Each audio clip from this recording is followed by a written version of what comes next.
What's going on, guys? It's your boy Tyler Williams, and I'm back at you with another video talking about AEW. So tonight, yes, it is Saturday, tonight we have another edition of AEW Dynamite, and it seems to be the last Dynamite that we're going to be getting on an off day, like a Saturday or a Friday, as starting next week, they will be back on Wednesdays, and then the following week in July, they will be back on the road in Miami, Texas, basically touring all over the US except for California, because fuck California if you are AEW, apparently.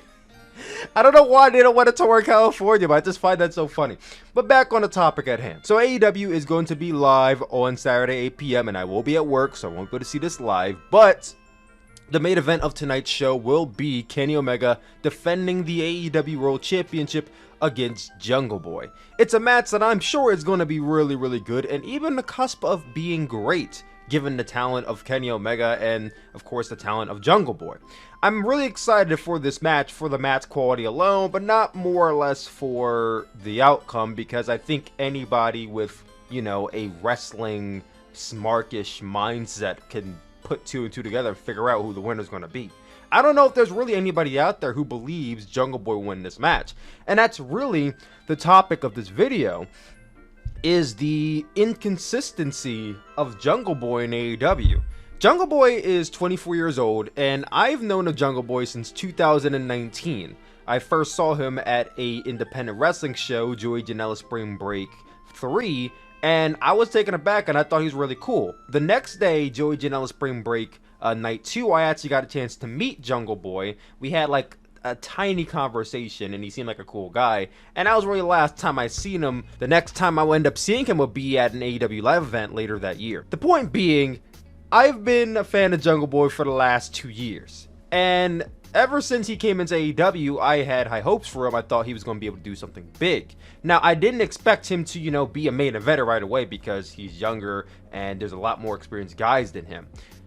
But seeing his journey in AEW is really weird to kind of journey through, because there's this pattern of them wanting to push Jungle Boy and then just kind of stopping. For example, in the very beginning of AEW Dynamite, Chris Jericho, as the AEW World Champion, had a mini feud with the Jungle Express, which was Jungle Boy, Luchasaurus, and Marco Stunt. Of course, the center of that feud really being Chris Jericho and Jungle Boy. And they ended up having a 10-minute time limit match where Jungle Boy could win the match by either lasting 10 minutes with Chris Jericho or pinning him. This could kind of give them an out if they wanted Chris Jericho to not lose the match, but also kind of sort of give Jungle Boy to win by giving, you know, a kind of sort of count out victory. So in the match, Jungle Boy actually lasted 10 minutes, and by that factor kind of won, up until Chris Jericho said, let's extend the match 5 more minutes. They extended the match 5 more minutes. Chris Jericho walked out on the match, and the match kind of never went anywhere after that. So in the record books, I don't really know if technically Jungle Boy won because the match got extended, but you can say it was a double count out, I guess. I don't know. It was a weird situation. So nothing really ever came of that. And let's say about a year or so after that, the TNT Championship is introduced. Cody Rhodes wins it from Lance Archer. He becomes the inaugural TNT Champion and starts up the TNT Open Challenge. Who would be the first person to challenge Cody Rhodes other than Jungle Boy?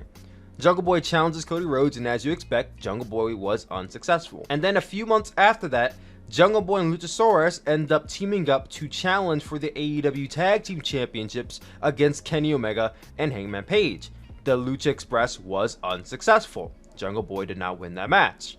Fast forward to this year, we have Darby Allin now as the TNT Champion against Jungle Boy, in which Jungle Boy again was not successful. That was last month. You fast forward to present day, we're now getting Jungle Boy versus Kenny Omega for the AEW World Championship. Now, don't quote me on this, I might be wrong, but I think this could make Jungle Boy the first person in AEW to contend for every championship. Like, I don't think Cody Rhodes is contended for the Tag Team Championships, and I don't believe Kenny Omega is contended for the TNT Championship. I don't believe Chris Jericho or Jon Moxley is contended for the TNT Championship.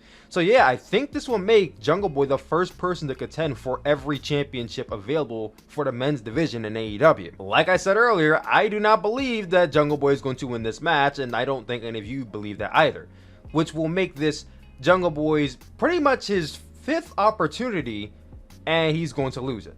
So the question kind of begs as to why they keep putting him in this position if he's never going to actually win. It would be a different story if, you know, they were telling a story and it was more consistent one, but these are like 5 opportunities across 2 years. Like, it's like this period of, okay, he loses to Chris Jericho, right? Then he goes back to teaming with Luchasaurus, which is understandable because they're a tag team. Then we go back into him versus Cody Rhodes. He loses that match, goes back into the tag division with Luchasaurus. Then they enter the tag team championship feud. Oh, well, I guess match, not really a feud. And then they lose. Okay, and then we go fast forward. In between that fast forward period, he's just teaming up with Luchasaurus, getting some singles matches in there. Remember, he had a singles match with MJF at Double or Nothing, which he lost. He had a match with Dax Harwood on Dynamite, which he won, but those are not championship matches. Those are just matches. Then you fast forward to his match with Darby Allin for the TNT Championship, which, mind you, he really didn't earn. He just kind of got that match, and then he lost again. A month later, they gave him a mini feud with Kenny Omega. This is actually his first, like, singles feud, I can honestly say.